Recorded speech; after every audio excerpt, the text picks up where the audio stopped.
अस्सलाम वालेकुम दोस्तों। पाकिस्तान की तारीख एक मरतबा फिर बदलने जा रही है। पाकिस्तान पर जो जिसे जुडिशनल मार्शला कहते हैं वो लगा हुआ था, और ये साकब निसार साहब के दौर से शुरू हुआ था, बल्कि अगर कहा जाए तो इफ्तिखार चौधरी के दौर से भी कह सकते थे।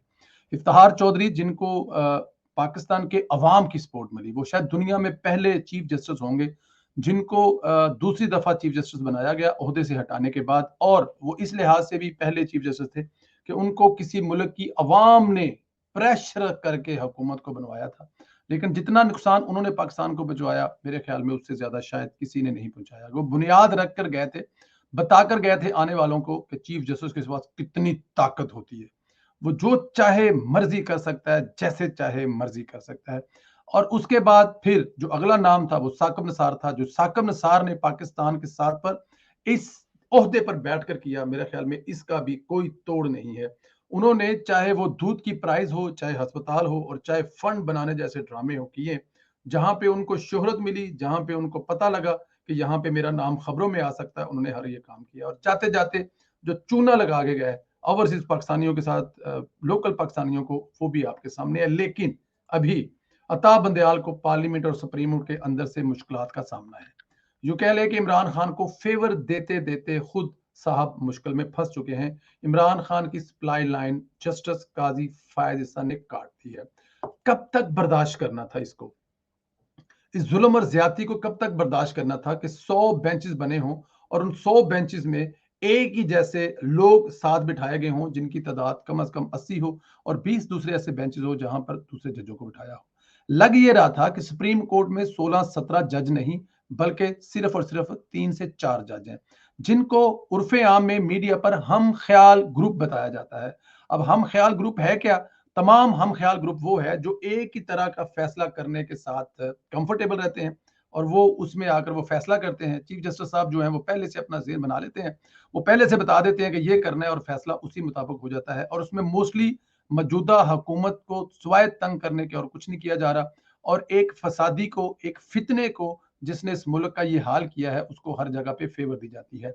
इस लेवल की फेवर दी जाती है कि जो पुलिस फसादियों से निपटने के लिए जाती है, जो पुलिस एक इश्तिहारी को गिरफ्तार करने के लिए जाती है, उस पुलिस को डांट डपट पिलाई जाती है, और जो उन पर हमला करते हैं उनको 24 घंटों में जेलों से छोड़ देने का हुक्म दिया जाता है। मतलब जो लोग पुलिस के ऊपर बम बनाकर और उनकी गाड़ियों को जलाते हैं, उनको छोड़ दिया जाता है। और जो अपनी ड्यूटी कर रहे होते हैं, और ड्यूटी भी किन के हुक्म पे कर रहे होते हैं? पुलिस के अदालतों के हुक्म पे कर रहे हैं। एक अदालत कहती है कि वहां से एक बंदा मफरूर है, उसको लेके हैं, और दूसरी अदालत कहती है कि तुम लोगों ने ये जुल्म और ज्यादती की है, छोड़ देते हैं। ये सब कुछ करवाया जा रहा था जेर निगरानी, बड़ी मादरत के साथ, आला अदलिया के आला लोगों के जेर निगरानी में। और इमरान खान साहब जो है वो जाहिर है इसका पूरा फायदा उठा रहे थे। सप्लाई लाइन कैसे काटी बता देता हूं। जस्टिस काजी फायसा की सरबराही में कायम 3 रुकनी बेंच ने एक के मुकाबले में 2 की अक्सरियत से चीफ जस्टिस उमर अता बंदयाल को सुप्रीम कोर्ट रूल्स 1980 में तरमीम तक 3184 यानी अज खुद नोटिस के मुकदमात की समात और बेंच तश्कील देने से रोकने का हुक्मनामा जारी कर दिया है। यानी जब तक पार्लियामेंट जजेस इस्लाहात बिल की मंजूरी नहीं देते, बिल काबिल अमल नहीं हो जाता, तब तक उमर अता बंदयाल ना कोई खसूसी बेंच बना सकते हैं और ना ही आज खुद नोटिस के केसेस की समात कर सकते हैं। यूं आज बंदयाल साहब के पास 2 ऑप्शन है। पहली ये कि वो काजी फायजा की बात मान ले और केस की समात रोक दें, इलेक्शन कराने के मामले से अलग हो जाए। जी, ये एक पहली ऑप्शन है चीफ जस्टिस साहब के पास, कि वो क्योंकि एक फैसला आया है, या एक स्टेटमेंट आई है, या रूलिंग आई है कि वो उसमें नहीं बैठ सकते जब तक ये कानून लागू ना हो जाए। अब अगर वो कल आते हैं और वो जिद करते हैं कि जी वो उसमें बैठेंगे, और वो इस फैसले को नहीं मानते, तो फिर मेरे ख्याल में यहाँ पर एक नया तमाशा शुरू हो जाएगा। मैं तमाशा इसलिए कह रहा हूं कि ये तमाशा होगा अवाम के लिए, ये तमाशा होगा मीडिया के लिए, ये तमाशा होगा इंटरनेशनल दुनिया के लिए कि पाकिस्तान की अदालतों में इस वक्त हो क्या रहा है। और मेरा ख्याल ये है कि ऐसा नहीं हुआ करने दिया जाएगा। चीफ जस्टिस साहब जो है वो अक्लमंदी का मुजाहरा करेंगे। उन्होंने जो आग लगाई है, अब उस आग से पीछे हटकर खड़ा होना पड़ेगा, क्योंकि ये सब कुछ उन्हीं की जेर निगरानी में हो रहा है। वो दुनिया देख रही है कि एक विक्टिम और एक ऐसा बंदा जिसको जो 50 अदालतों से मफरूर है, या 50 अदालतों को मतलूब है, या मुख्तलिफ जगह पे उसको अदालतें बुला रही हैं और वो किसी जगह पे नहीं जा रहा, और फिर उन्हीं की निगरानी उसको 8-8 10-10 मुकदमों में एक ही वक्त में जमानतें दी जा रही हैं। बल्कि यहां तक किया जा रहा है कि अगर उनके ऊपर कोई नया मुकदमा बने और उसमें गिरफ्तार करने जाएं तो उसमें भी हम एडवांस में मुबारकबाद देते हैं। तो फिर यहाँ पे उनको इससे अलग हो जाना चाहिए। दूसरी बात यह है कि वो चाह कर भी सुबह समात नहीं कर पाएंगे, क्योंकि जस्टिस अमीनुद्दीन बेंच का हिस्सा है और उन्होंने चीफ जस्टिस को आज खुद नोटिस के केसेस की समात से रोक दिया है। अगर केस सुनाया गया तो जस्टिस अमीनुद्दीन अलग हो जाएंगे, यूं बेंच टूट जाएगा, यानी यूं भी दिल के अरमान आंसुओं में बह जाएंगे।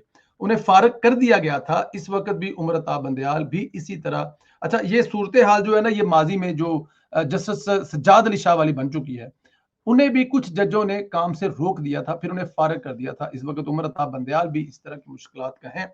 अब देखते हैं वो अक्लमंदी दिखाते हैं या फिर दूसरे सज्जाद अली शाह बनते हैं। सज्जाद अली की शाह की स्टोरी जो है वो 90 की दहाई की स्टोरी है। उन्होंने भी कुछ इसी किस्म की हरकतें की थी और फिर अदालतों के जरिए ही वो फारग हुए थे। उनके अपने साथी अदालतों ने पहले कोयटा में उन्हें काम करने से रोक दिया था और फिर 10 रुकनी बेंच ने मुतफिका तौर पर उन्हें उनके जो ओहदा था उससे हटा दिया था। और मैं ये भी बताता चलूं कि उसके बाद उनको पेंशन नहीं मिली थी और फिर जवाद इफ्तिखार चौधरी साहब जो हैं, उनके दौर में उनको उनकी सारी पेंशन वापस दिलाई गई थी। जाहिर है पेटी भाई हैं तो उनको फेवर दी गई थी। अब यहाँ पे बदियाल साहब को फैसला ये करना है कि उन्होंने इज्जत से इस बेंच से अलहदा होना है और बाकी का अपना जो 2-3 महीने का या 6 महीने का अरसा है उसको इज्जत और एहतराम से गुजारना है, या फिर उन्हें लड़ झगड़ कर पहले घर जाना है और फिर उसके क्या रिजल्ट होंगे वो अल्लाह बेहतर जानता है। लेकिन इसमें बदनामी पाकिस्तान की होगी, जो एक बहुत बड़ा डर है।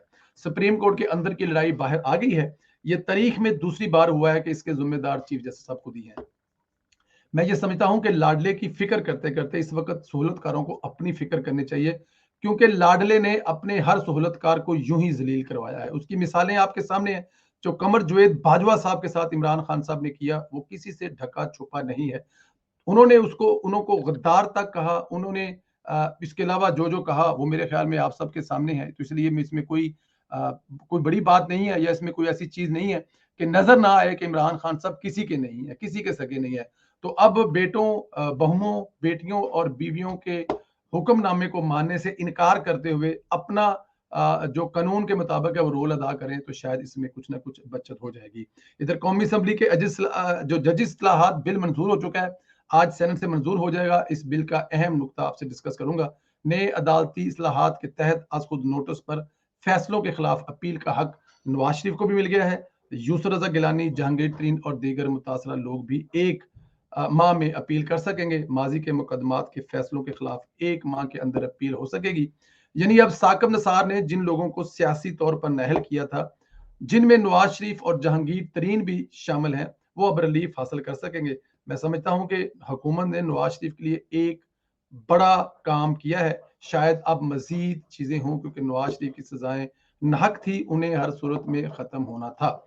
ये एक बहुत बड़ी बात है जी। देखें, ये पहले क्या था, कानून ये था कि जब आप अज खुद नोटिस जो है ना, जो अज खुद नोटिस दिया जाता है उसके खिलाफ कोई बंदा अपील ही नहीं कर सकता। मेरे ख्याल में ये इंसानी हकूक की भी खिलाफ वर्जी अगर देखा जाए, क्योंकि दुनिया में कोई ऐसी कानून या कोई ऐसी सजाएं नहीं होती जिसके खिलाफ अपील नहीं की जा सकती। लेकिन ये एक और फिर ऊपर से लेना भी एक बंदे ने है। मतलब एक बंदा डिसाइड करे 22 करोड़ अवाम में से कि फलां फलां फलां पे बस खुद नोटिस ले रहा हूं, और फिर उसके अपनी मर्जी से इसलिए कह रहा हूं कि जैसे पनामा में नवाज शरीफ को अकामा पर सजा दी गई थी, क्योंकि वो केस नहीं था, केस कुछ और था। आज एक बात जो कल वाले अगले वीलॉग में आपको बताऊंगा, जो इसके बाद आप 2:30 बजे देखेंगे, उसमें बताऊंगा कैसे कमर जुवेद बाजवा साहब कह रहे हैं कि नवाज शरीफ को इतना कॉन्फिडेंस था कि वो बेकसूर है कि वो कोई भी बात मानने को इसलिए तैयार नहीं था, भागने को तैयार नहीं था, वो मुकाबला करने को तैयार था, लेकिन वहां पर अपनी मर्जी से एक सजा दे दी गई थी।